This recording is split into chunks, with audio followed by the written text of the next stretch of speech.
Awesome. Okay, we're recording. All right, hello and welcome everyone. We are so glad to have you all here with us. This is the Study in Canada session as part of International University Month, and I am thrilled that we have a pretty big group today.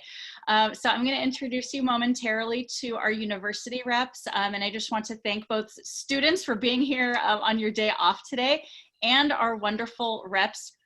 We've got 5 different universities represented today, and they're going to talk to you about studying in Canada in general, and then a bit about their universities.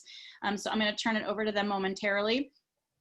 So we've got today Liana DuMond from Mcgill University in Montreal, which I have been to and is amazing, and I really want to visit the rest of these schools. We've got Sunera Ali from York University.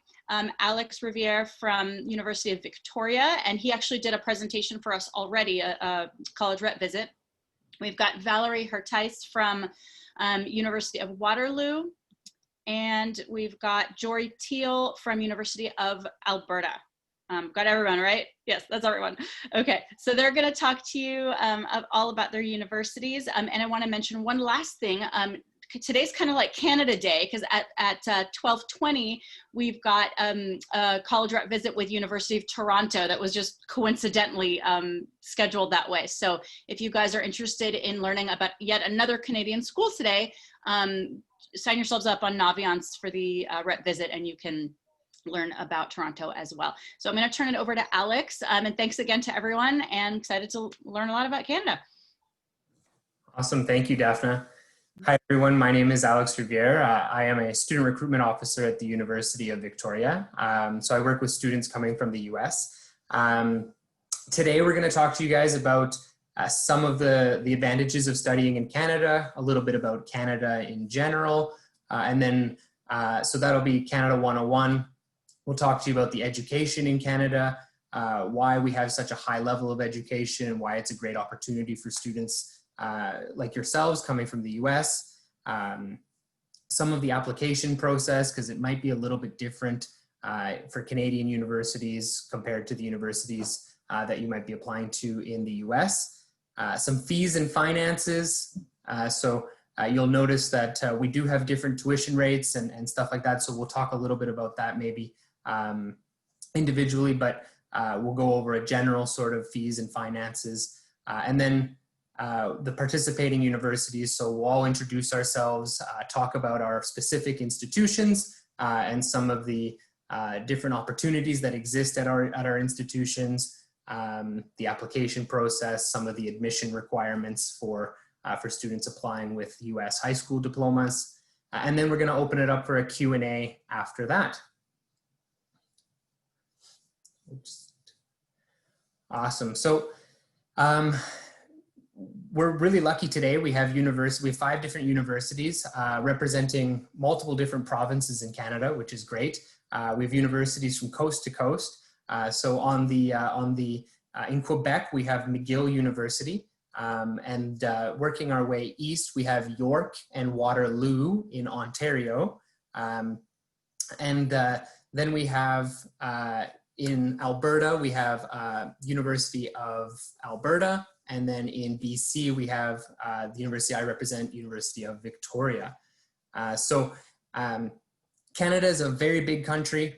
We do have lots of different landscape. You know, it's, for example, in BC, we have the Rocky Mountains, we have rainforests, we have, Alberta has the Rockies as well. You know, Saskatchewan and Manitoba have the prairies, Ontario and Quebec have beautiful lakes and great provincial parks. So we're very lucky to have such a beautiful country with beautiful landscape. It's definitely a beautiful country in general, wherever you go. We are the second, second largest country in the world. The majority of the population lives along the US border. So everybody's, not everybody, but most are sort of on the country or in the cities that are down right near the US border. 85% of the world's maple syrup production comes from Canada, so that's a nifty fact. And 22% of the population was born outside of Canada. And then we have a few famous Canadians for you here. I think this is actually going to someone else though. Yeah. I can take over. You killed it though, Alex. Yeah, sorry, Jory. No, that's okay. So my name's Jory. I represent the University of Alberta. Yeah, just going over Canada 101 and why I live in Canada. I'll just pick it up. So a few famous Canadians that we are very proud of. We got Justin Bieber, we've got Shawn Mendes, we've got Drake, we've got Celine Dion, we've got the Ryans, so Ryan Gosling, Ryan Reynolds. We also have Margaret Atwood, we have Terry Fox, Jim Carrey. So these are some of the names. And then obviously our leader is Justin Trudeau right now. The photo there is Poutine. And we also have the founder of Uber, who is actually Canadian. So we're proud of that as well. Okay, so I think maybe moving on to why we live in Canada and some great reasons to live in Canada. We're ranked as one of the world's top countries to live, work, and study consistently. And actually this year we're ranked #1 for quality of life. So just overall well-rounded, great country to be. We have strong economic, political, and educational institutions across the country. A very safe and welcoming, rich, diverse, and multicultural society as well. So like Alex said, about 22% of our population is actually from outside of Canada. So very open to immigration, multiculturalism, and diversity is kind of embraced across the country. We're a federation of about 10 provinces and 3 territories with a population of about 38 million people, which is equivalent to about the state of California alone. We are a bilingual country, so French and English are the official languages, but you'll see over 200 different languages and cultures every single day. Institutions, like Alex said today, we have from Ontario, Alberta, British Columbia, and Quebec. Most of our universities are all publicly and provincially funded, meaning that there's consistency across the board for a standard of excellence in delivering a high quality education. In Canada, schools offer a very unique experience while also providing high quality education. And all of our degrees are very recognized worldwide and on the international stage. So you can come study in Canada and then there's options to stay, or you can travel back home or internationally as well with your degree. I think I'll pass it along to whoever's next. Fantastic. So thanks very much, everyone. Thanks so much for joining us. So now hopefully that you have a sense of how Canadian post-secondary institutions do provide you with fully portable and recognized degrees. Canada actually has emerged as a world leader in education ranking for 3rd for the quality of education, as well as life and job prospects for international students, as previously mentioned by my colleagues. Our degrees are respected worldwide and recognized worldwide as well, with lower cost. And you will also find a lot of diversity in Canada, great quality assurance. One thing to note that almost all of our universities are publicly and provincially regulated. This means that you will find a consistent quality of education across the country with niche strengths. Our post-secondary education systems, just to tell you a little bit about that, we do have 96 universities, and the international student population in Canada is roughly around 575,000, so well over 500,000. We do have 10 different systems, and it is a combination of Canadian and UK education combined. Majority of the universities are public institutions. The student body can really range from university to university depending on the size, but it could be anywhere from 1,000 to 90,000 students on a single campus. Something else to note that our programs that we do offer are flexible and interdisciplinary as well. Recognition of advanced studies is something we do recognize all throughout our institutions, so whether that's IB, AP, or A-level of education. Students choosing Canada do get excellent preparation for both graduate studies as well as job market in Canada and abroad. And some programs also do share accreditation with the US. So engineering, for example, is a fantastic example that we typically like to share. So talking about the employability of Canadian degrees, it is important to highlight the professional degrees as well. and engineering and education are one example. So these degrees will provide you with the education and training that will prepare you to become accredited as well. But for example, in engineering, students will complete their coursework and maybe co-op and then go off to work in their field. However, you would still need to complete the process to become a professional engineering, and it is not automatic. So it will range from state to state, country to country, or region to region. But rest assured, if you are graduating from a Canadian institution, you are able to go abroad or anywhere you're going to be going, whether the US, and get those accreditations fulfilled. All right, fantastic. So let's talk about why study in Canada. What are some of the reasons? The very first reason, of course, being is our affordable education, cost and fees. So there is a range of tuition fees across the university programs. So please do make sure that you check each institution individually. Tuition fees in many institutions are different per program. So it's always important to check with the representatives and just check if there's a particular program that you are interested in. Also, something to note that the fees posted on all of our websites are actually in Canadian dollars. To make sure then you do your little currency exchange. The good thing is when you're looking at Canadian and then you're converting it to the US, you'll actually feel like it's a lot less. So that's always a plus bonus. Aside from that, it's our affordability as well. So our tuition costs in Canada for international students are lower than many out-of-state tuition prices as well. So as such, we are very competitive options for many US students, especially when you take into account, as I already mentioned, the currency exchange rate, making housing, food, and overall experience just cheaper for our students. Alongside that, co-op and work-study options are also widely available to international students, which are a top priority for universities to assist students with. So international students can, with their study permit, actually have the ability to work in Canada during their studies. So your study permit will actually allow you to work on or off campus. During your academic term, students can work up to 20 hours per week. So that's when you are enrolled in full-time studies. And you can actually work full-time, so 35 to 40 hours during your scheduled break. So that's off terms, so typically your summer vacation or even winter breaks as well. Something else to note as well is our postgraduate work permit.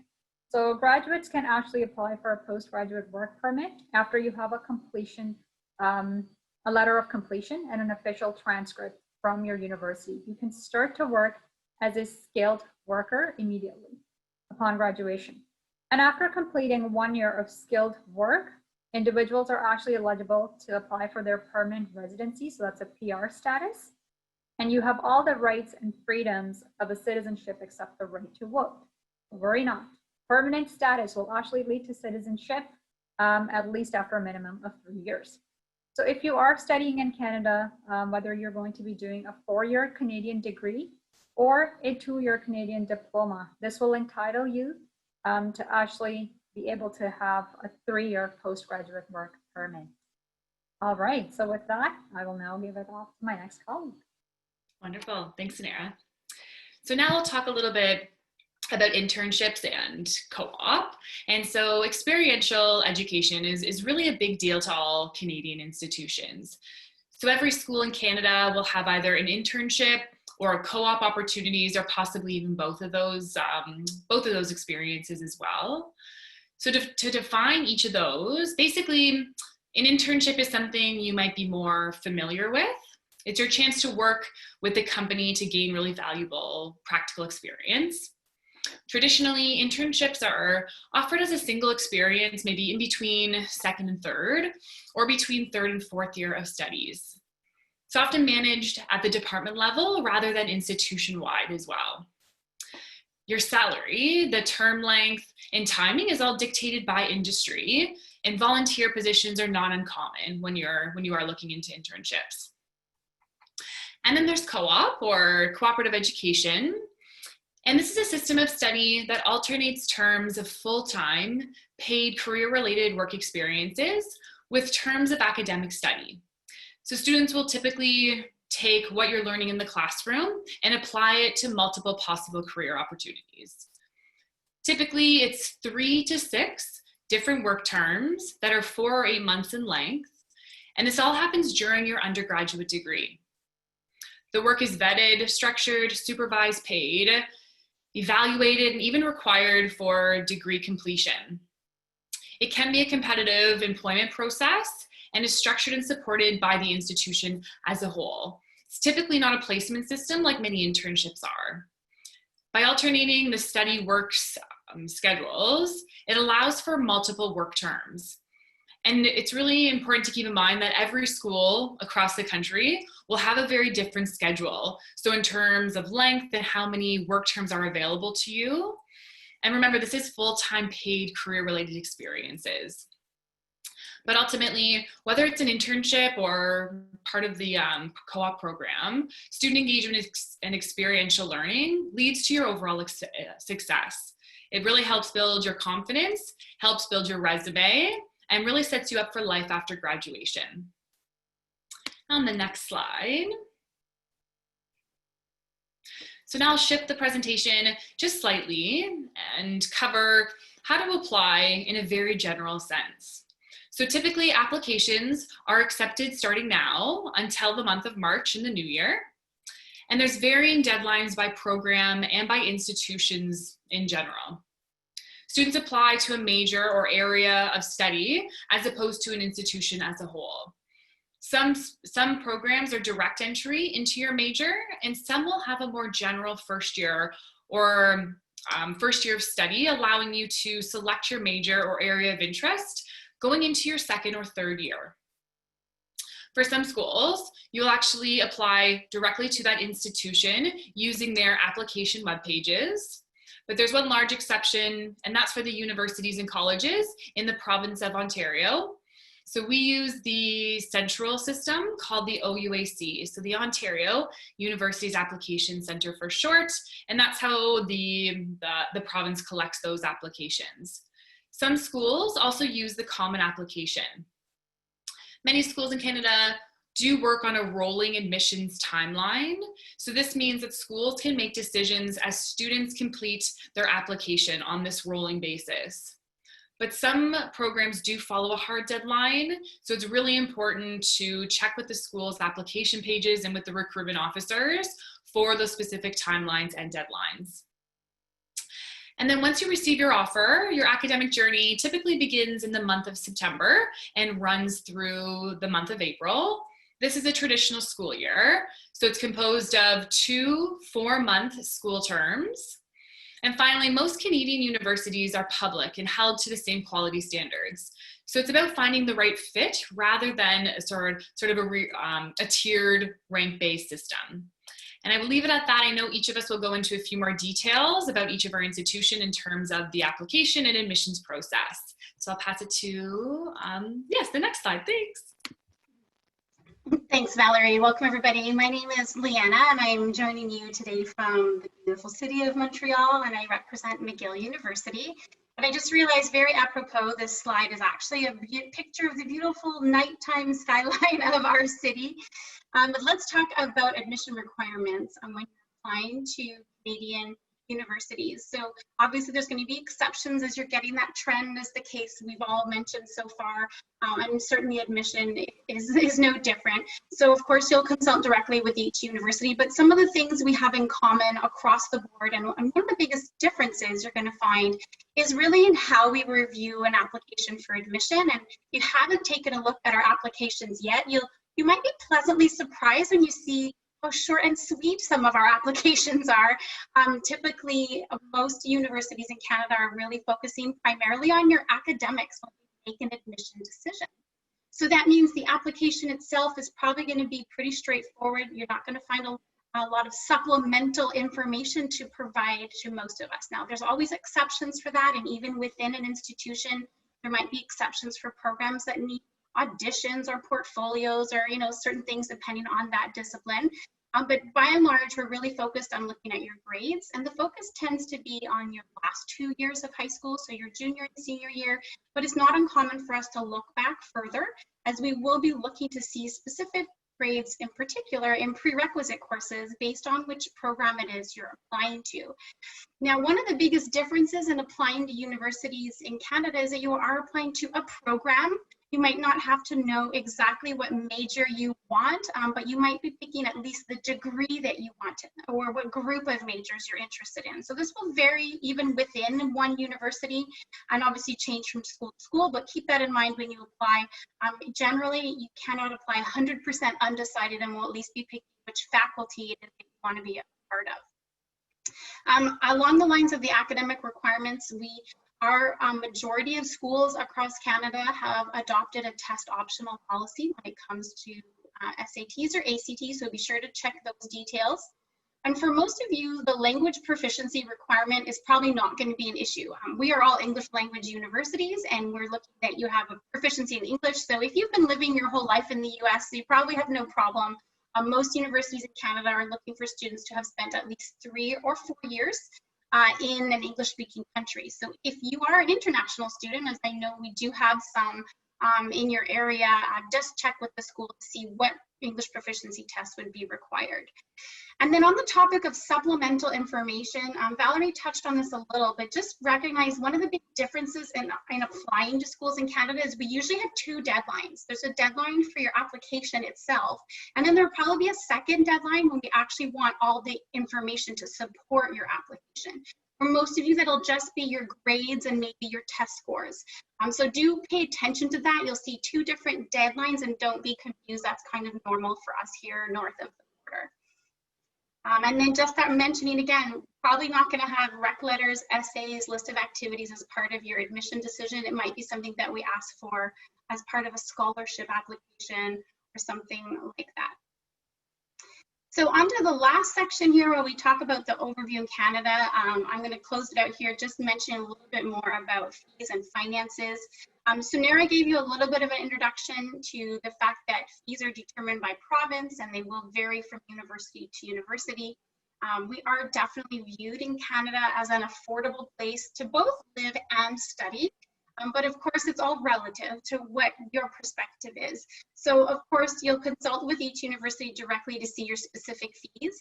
Fees are usually determined by your degree program. So don't be surprised to see that. If you're looking at different degrees within the same university, you might see different costs associated. And of course, you heard about our internships and our co-op placements. So a great way to help supplement your cost of attendance are through some of those placements. We also have scholarships that are available to international students. The requirements for those are going to vary greatly, but usually there's an academic component, and then there could be something else that's also required to be eligible for that. So you'd have to consult each university individually to see what type of scholarships and what their timeline and deadline is for applying. Sometimes it's part of an admission decision already, but often you have to do a separate application to be considered for scholarship. Now, on the topic of tuition and costs, of course, you know we have our built-in discount for everybody, which is the US exchange rate. Right now, it's at about 1.3, I think, last time I checked. So that's something that helps all of you. If you're not familiar with looking at Canadian dollar amounts, just basically look at a school's costs and take about 30% off, and then you're going to get a more comparable amount to US dollars. If you are applying for financial aid in the US, so if you're planning to do the FAFSA, know that any loans that you get offered through FAFSA will be eligible to come with you to be applied to the cost of your studies in Canada. Along with that, just to mention in your cost of attendance, something that will be factored in is health insurance. It is required to have part of your study permit as being an international student, that you will have to have health insurance. So that's going to be part of the cost that you'll see when you're looking at cost of attendance for different universities. So one question I'm guessing we might have in the Q&A is if anybody's Canadian, you might be wondering about your fees. And anybody who has Canadian citizenship or permanent residence, you will be eligible to pay the Canadian fee rate at the respective university you're looking at. All right, so we hope this has maybe sparked some questions and some thoughts for you as you're wondering about general questions in Canada. We're going to take time at the end of this next section to take questions all together. So jot down some notes, or you can put them in the chat now so you don't forget them. We're going to shift gears right now and go back to talking each individually about our respective universities. So we're sort of going in alphabetical order, dropping the university of. So we're starting with A, which would be the University of Alberta. So I'm going to ask Jory to bring his mic back on, and we're just going to speak for about 3 minutes about our universities, and then we'll take questions at the end. Awesome. Thank you, Liana. Yeah, so again, my name's Jory. I'm from the University of Alberta. So taking you straight to the very center of Canada to start with, well, we're more considered part of Western Canada. This is our main campus. We have about 36,000 students that study on this main campus. We're located in the city of Edmonton, which is the capital city of the province of Alberta. Alberta is known as Canada's energy province. So it's kind of the heart of the oil and gas industry and energy sector for Canada. So you see a lot of strength in our engineering, science, and business programs especially, but we do have over 200 different undergrad programs and over 500 master's and PhD level programs. So lots happening on our campus. We are in the top 5 universities in Canada. This year we're number 4, but we have quite a few programs that actually rank in the top 10 worldwide. So again, just looking back at international impact and getting a recognized degree, it doesn't matter where you really choose in Canada, you will be kind of coming away with a degree that is recognized internationally. At the U of A though, we have about 40,000 students that come from 156 countries. So super proud of the diversity that we offer on campus. You can kind of come to campus and experience cultures from all over the place just within the classrooms and the residence and the dorm rooms. We do have residents on campus.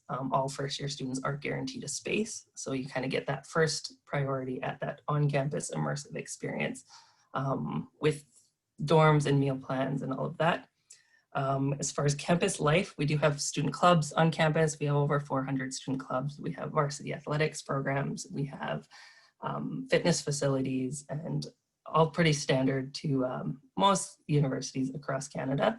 We have research labs, we have research libraries, and a ton of academic resources for our students as well. As far as co-op and internships, we do offer both at the University of Alberta, so it kind of depends on which program you choose, whether it's a co-op or an internship. But again, like Valerie mentioned, this is such a great way to kind of get a little something extra out of your university experience and kind of exit with a degree, but also with something a little more to be more competitive in the job market. We are number 2 in Canada for graduate employability and number 87th worldwide. So U of A grads are getting jobs quite often after they finish with us.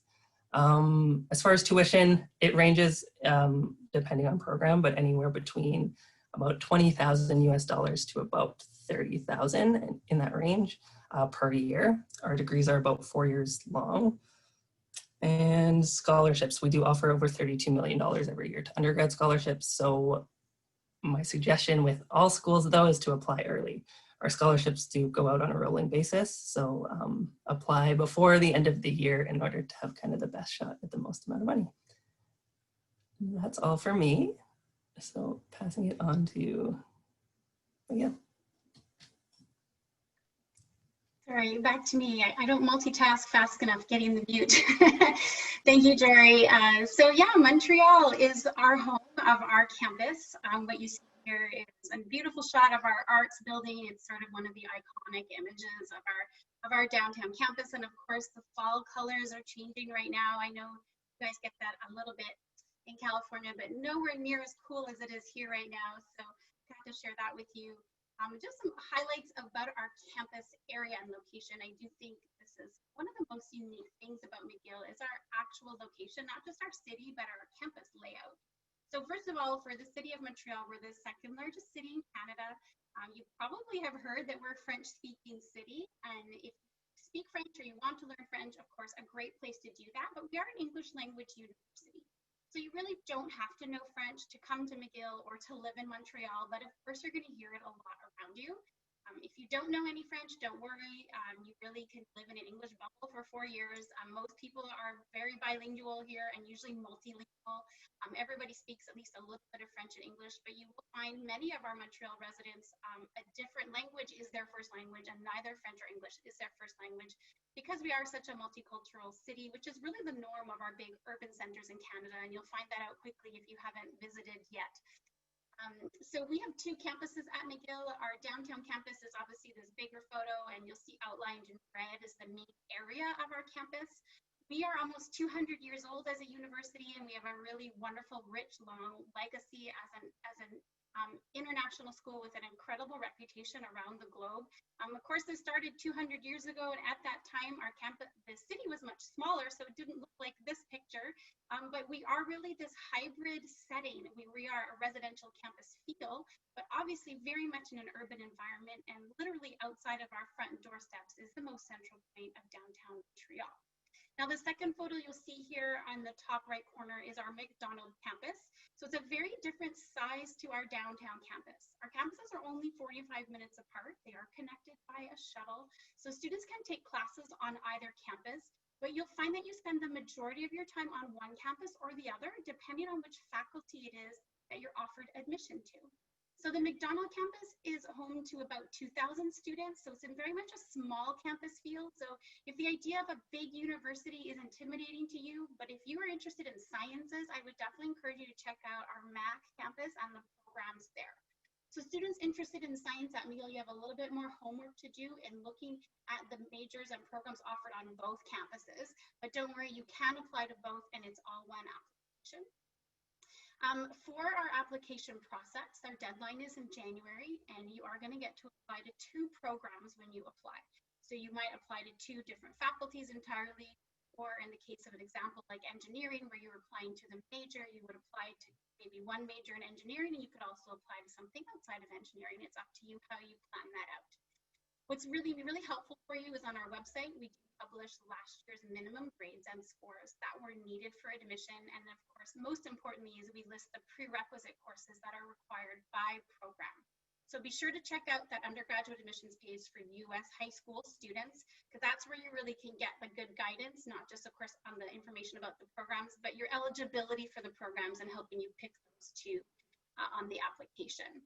And now I'll just mention one thing a little different at McGill. We do have scholarships for international students, but we also have a need-based financial aid program. It's a bursary program, which is just like grant money. So it's the kind of money you don't have to pay back. So definitely check that out.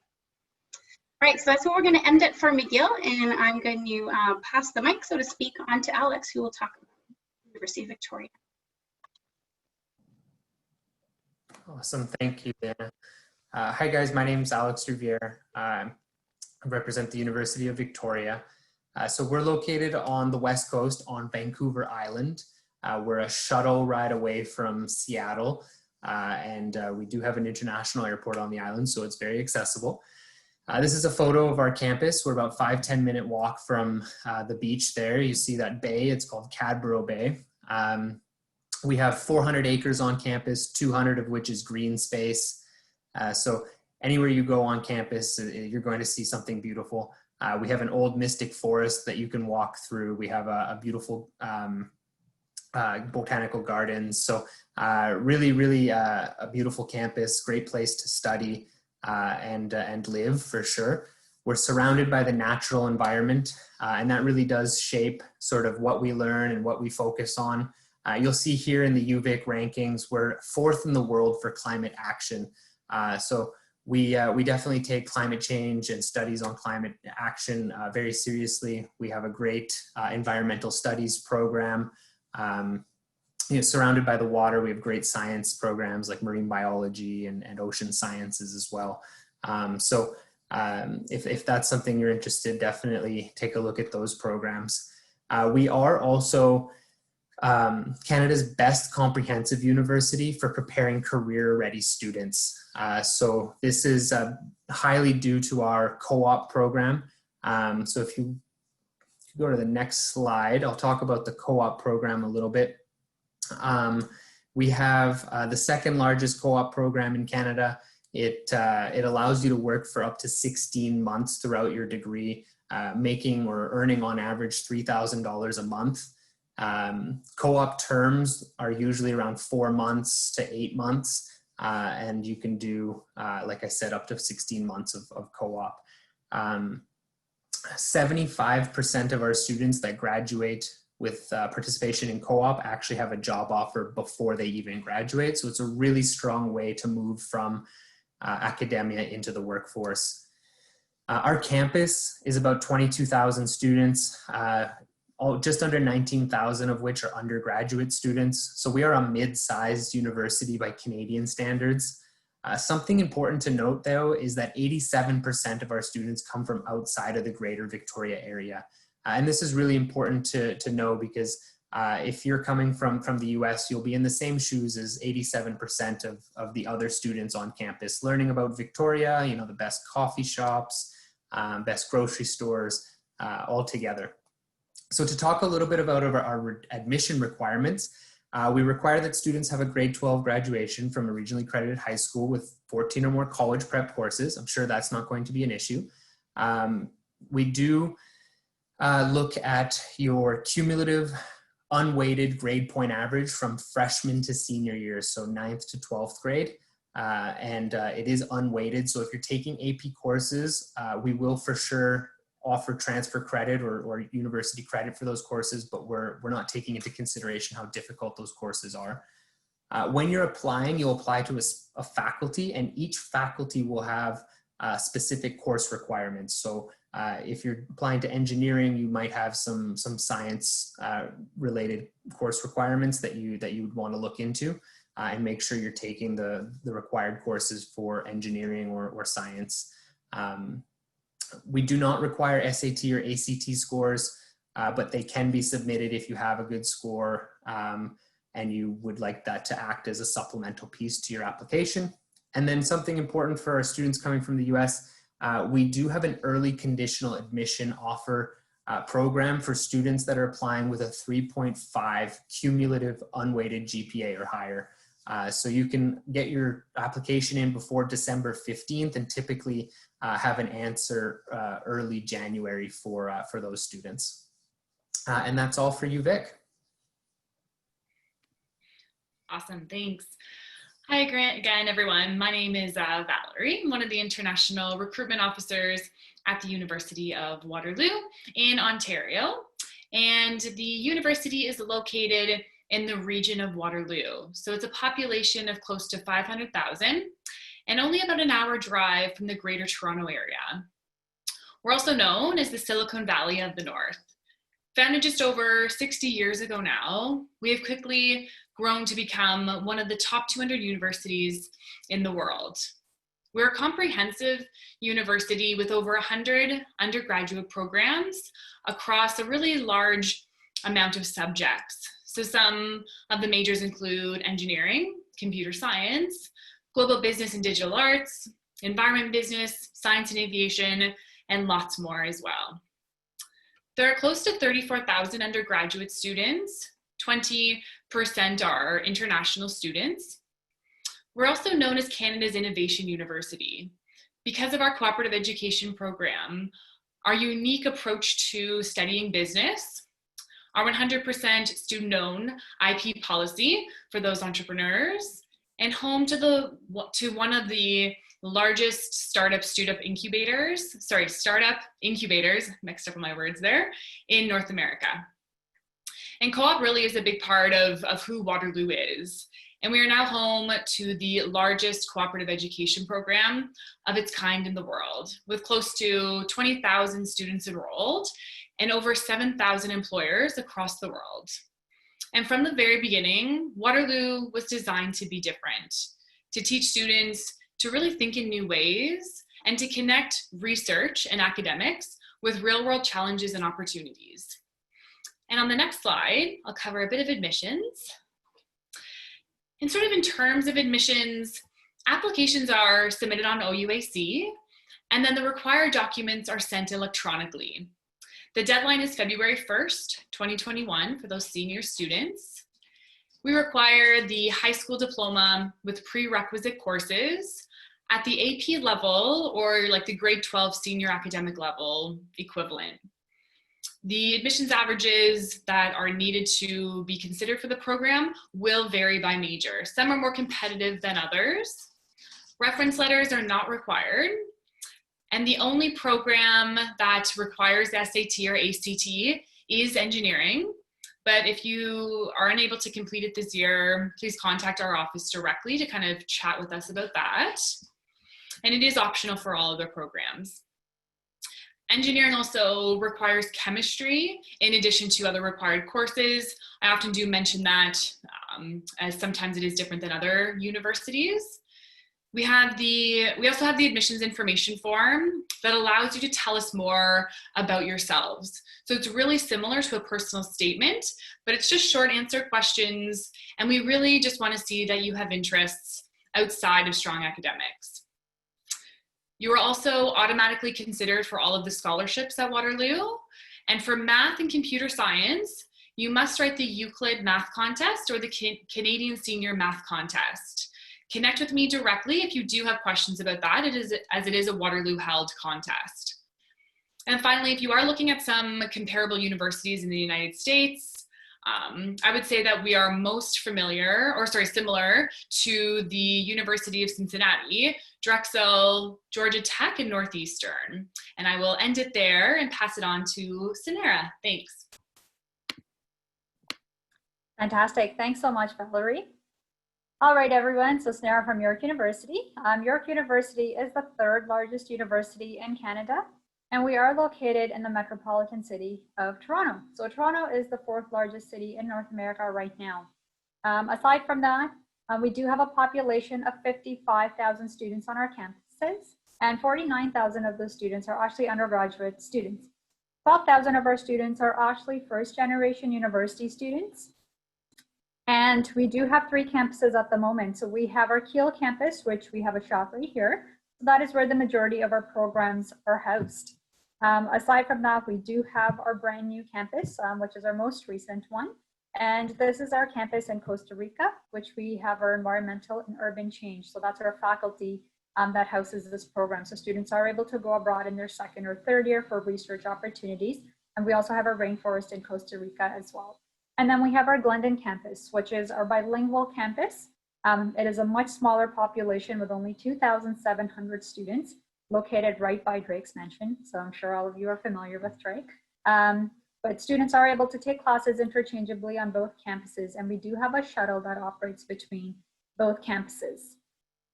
Now, despite being a large university, we are a self-contained campus. So everything that you see on our campus is a part of our campus. We do have 8 residences on campus. We have 5 libraries. We have over 13.5 million books by the time you include all of our libraries, and students are able to access most of those resources online as well. We do have a grocery store, a bank, a pond, a forest, lots of different research places, and state-of-the-art laboratories all throughout our campuses. And we do have 11 different faculties. So that's our Faculty of Liberal Arts and Professional Studies, which is our largest. We have Science, our Lausanne School of Engineering, our Schulich School of Business, our Osgoode Hall Law School. It's one of the oldest and the largest law schools in the country. Our Faculty of Education, Faculty of Health, Environmental and Urban Change, and of course our School of Arts, Media, Performance, and Design, which is actually compared to places like Tisch, New York School of the Arts, or School of the Cinematic Arts in California. And aside from that, we do have 35 different research centers as well. So lots of research opportunities for students as early as their first year. They can be paid opportunities as well. And we also have a subway station on our campus. So we're about a half-hour subway ride from downtown Toronto. So if you have co-ops and internships, it's a great opportunity for you to be able to get downtown and actually take advantage of all of the business and cultural hub that we are so close to. Some of the programs that we are known for is our business administration program, our commerce program, our fine and performing arts, or theater and film program, film production, computer science, engineering, kinesiology and health sciences, psychology, social work, life sciences, international studies, environmental and urban change, and humanities. And we do have an option for undecided major in sciences and also in arts and humanities as well. Aside from that, I'm now going to move over to our admissions slide. So for our admissions, we are typically looking at your transcripts from grade 9 to 12. If we have your grades first semester grade 12, we are typically in a good position to be able to provide you with an offer. For most of our programs, we do require a B average, but some of our programs do require a higher average for that. Now, if you are going to be in a science program or even math, we will need to see the prerequisites, which are going to be math and science courses, and they will have to be at a senior level. Some of our programs will also require a supplementary application as well. So supplementary application is for our BFA programs. That's an audition or a portfolio review. And then our Schulich School of Business will also have a portfolio as well. So it's a writing exercise and a video interview as well. We are SAT or ACT optional, so test optional for students who are going to be applying for next year. We also have a winter entry, so we are test optional for both of those. And of course, we do recognize IB courses and AP courses. If you are going to be studying that, then we are going to be assessing you for transfer credits as well. Aside from that, some deadlines. So January 15th, if you're applying for Schulich or our Arts, Media, Performance, and Design, you want to submit your application by January 15th. Supplementary evaluations for those will be due on in February. And aside from that, most other programs, you're completely okay to apply up until March. And you can apply through OUAC or directly on our website. Thanks, folks. And now to our next question, which is our questions. Maybe Daphne, I think you're going to feed the questions to us. I saw that some came in, but maybe you can let us know how you want us to tackle them. And there's some private ones. Okay. Thank you all. That was really great. And students, I hope that you can see kind of across the board that this is pretty transparent, you know, in terms of like admission requirements, much more so than our American system, where it's like, yeah, you have to meet the minimum and then who knows, right? Like with UCs. And really in most other countries, it's quite open and transparent, and if you meet the requirements, you've like kind of a pretty good chance to get in. So okay, let's get to these questions. Okay, so the first question was, could you describe varsity and intramural sports programs? Anybody want to?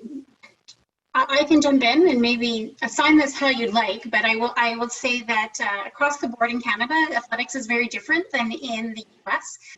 We do have conferences, but they're more organized by sport as opposed to being similar to your D1, D2, D3 division and NCAA. So very different in that regard. Also very different in how our sports are funded.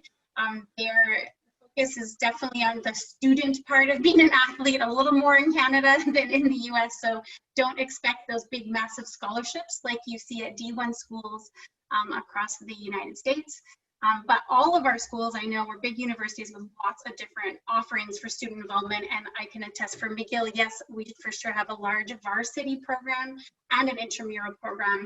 And if you want to be a varsity athlete, you do need to contact our coach, and be similar to applying in the US, where you need to get your athletic profile in front of the coaches. They do actively recruit most of their teams, so kind of similar process in that sense. Does anyone want to have something different about how athletics works for their campuses? And for us, yeah. Anyway, okay. All right, thanks. Next question is just to make sure I'm understanding this right.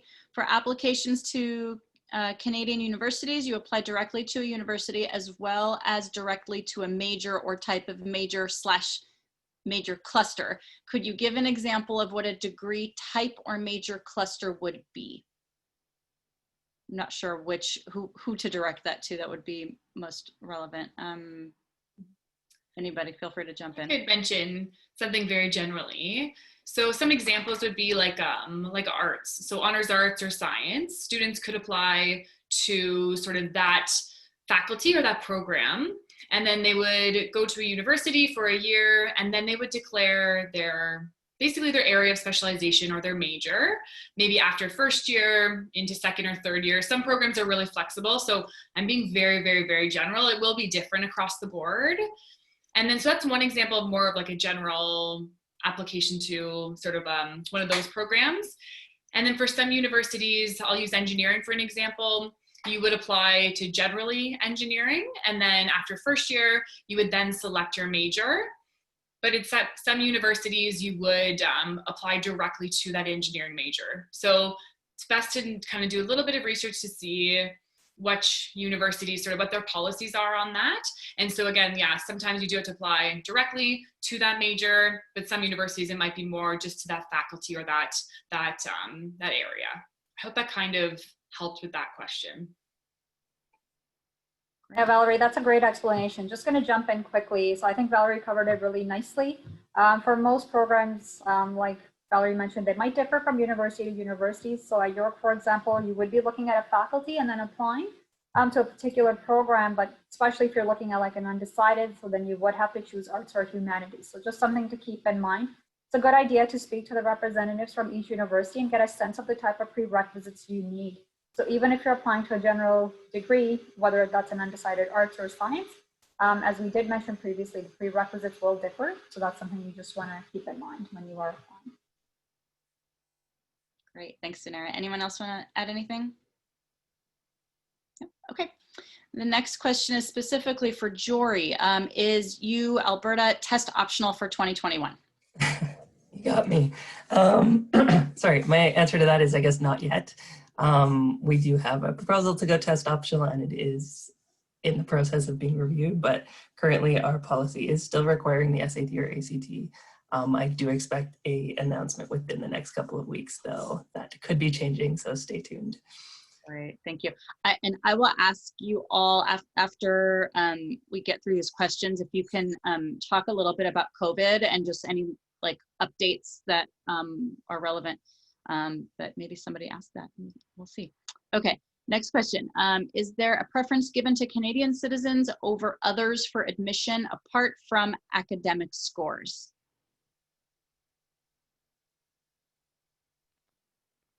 I can jump in on that as soon as I covered the admission slide, and I should have gone into more detail here.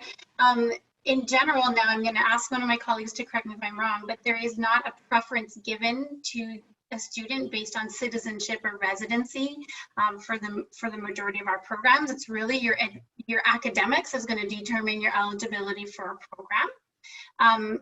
The comment referring to academic scores, I'm not sure what that's about, but even if you are a Canadian in a US high school, we're looking at you as a US high school diploma applicant. The fact that you're Canadian is just data about your personal background. And for us at McGill, that will only impact the tuition you pay. It will not impact your admission. Is that different for anybody else? I will just add one little thing. Some programs do have sort of a target for how many international students. So for example, at Waterloo, engineering only allows a certain percentage of international students to be admitted into engineering, but all of their majors are basically open. So we're looking for students, so the international representation. So that may be one difference. So Waterloo engineering, I'll just talk for me specifically, does only have a certain number of seats for international students. The other thing I'll mention, generally, I think programs across Canada are open to international students with the caveat of medicine. Medicine can sometimes be, I know at least at our institution, is not open to international students. And I think that's the case in most provinces across Canada. So just, I guess, check with the institution, I guess, and the program specifically, because there can be a lot of variance. Great. And maybe on the topic of medicine, because I don't think we addressed it, but when you're applying to universities in Canada, we are similar to the US. If you're looking for a professional program like medical school, law school, dentistry, these are not direct entry programs from high school. So just like in the US, you'd have to be doing your last year of your bachelor's degree before you're eligible to apply for one of those professional programs. So as Jory referenced, our medical schools, many do have residence requirements, but that's not something that you're doing directly from high school. Great. Thank you for clarifying that too, Liana, because that's different for those of you who are considering like schools in Europe.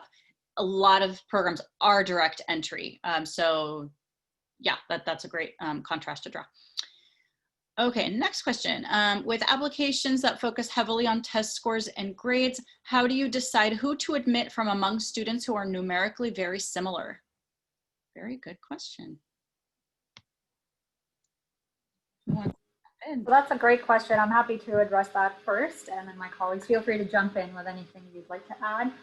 Typically, as long as students apply by the recommended deadlines, that is what we are looking at. So if you're applying by the deadline and you have the same similar average, at York at least, we're only looking at that. So if you've applied by the recommended deadline, again, as I mentioned, if it's a BFA program or the Schulich School of Business, you want to apply by January 15th.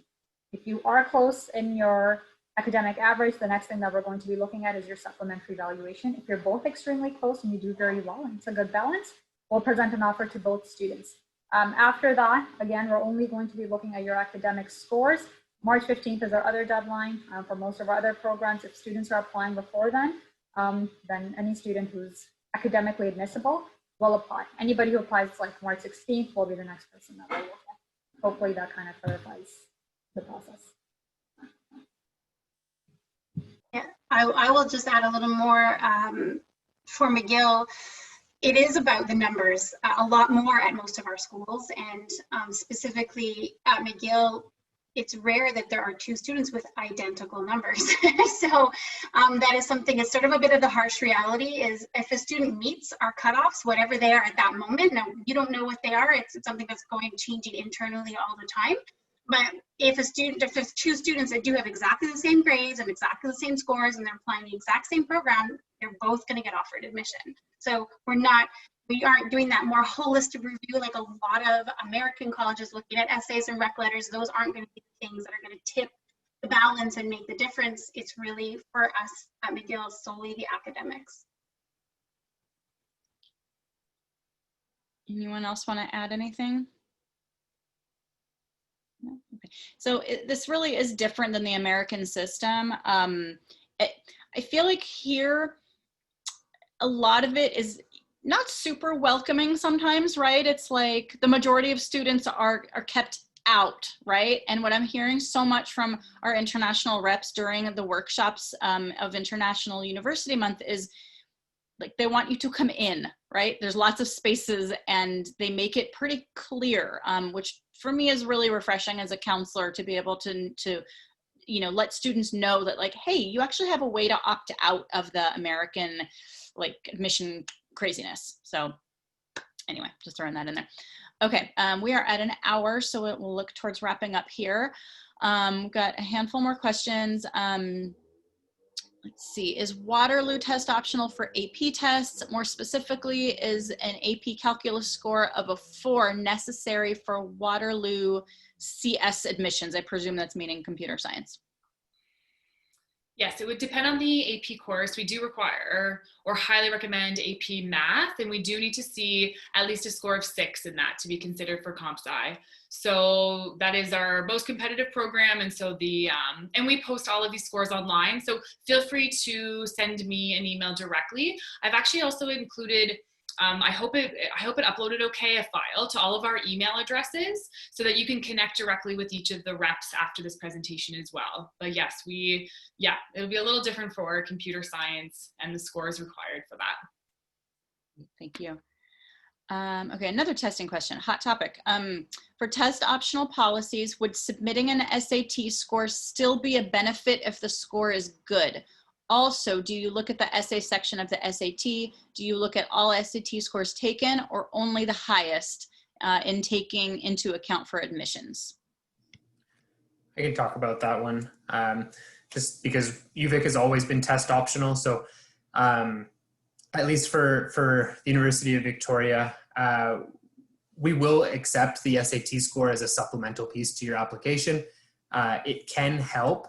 Especially if your grades are just below the cutoff or just at the cutoff for the minimum recommended sort of admission average for that program. If you have a really strong SAT score or ACT score, that could help your application. But on the other side too, if you don't submit the SAT score, it's not like that's hurting your application by any means. Yes, it can help. It's not going to hurt if you don't have it. At UVic, we look at the highest score, but we don't like super score the SATs, and we do not require the essay section. Great, thanks, Alex. Anyone else want to jump in on that? I'll say we don't use the essays. We never have writing for either ACT or SAT. It is optional, so it's up to you whether you want to submit it or not. Yes, it can help, but it won't hurt. But a student does have to make the decision to opt into the test optional policy, and there are guidelines on how to do that on our applying site. And we do super score. Do super score. Okay, so students, this is going to vary. So the institution just check those requirements because they are going to be different. Okay, well, that's kind of like here too. Some do and some don't. Okay, couple more last questions. So is everyone seeing the presentation in the chat window? There was the document for contact information and then the slides if anyone wants to see these again. Okay, and then let's see, can you usually change between different faculties? My guess is this is going to vary as well. Who wants to start? Sure, I can start. We get this question all the time. So with the 11 different faculties, for most of our faculties, yes, students are able to. It's very common for students to even change their major after the first year. Just please keep in mind that when you are going to be switching, so for example, if you're going from English to science, you need to have those prerequisites from your high school. If you have the prerequisites, it's most likely okay. Engineering might be a little bit restricted. We can always check. I'm not sure what the entrance for that will be for most other programs though, and should. But for most other programs, students are able to go and transfer in as long as you have the prerequisites from high school and you meet the academic average. Thank you. Anyone else? We have kind of a different answer, so I feel I need to mention it. It's very dependent, it's very space dependent, and it can be competitive. So it's really all about, if it's hard to get into the program as a freshman, it's probably hard to transfer. And that's changing faculties, changing degrees, changing from the group you were offered admission to. So you can't say, oh, look, this program's easy to get into. I'm going to go this one, then I'm going to change. Okay. So unfortunately, we don't always have room for transfers. It's a blessing and a curse. It means students aren't leaving the university, which is a really great thing that we have great retention, but then it makes it harder to transfer in as a second or third year student. Changing majors within the group you're offered admission to, very easy to do. So it is a little case by case dependent. And I will mention that obviously those kind of specific cases, please talk to me and we can help guide you as far as what you're choosing to apply to and which offer of admission you're accepting. Is you can get 2 offers of admission at McGill. You get 2 applications of one essentially when you apply to 2 programs. Great. Anyone else want to jump in? Okay, that's our last question. Any more last questions from students? And if you were not able to download the files, please put that in the chat. I have them so I can email them to anyone who needs them if you are not able to download for any reason.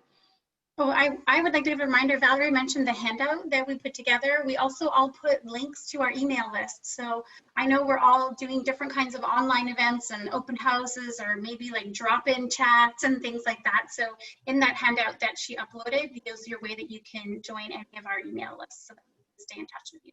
Great. Okay. Thank you all. This has been really, really informative and great to learn about all these different schools. So thank you so much to all of our university reps, and for students. We had like 20 students here. I'm so excited.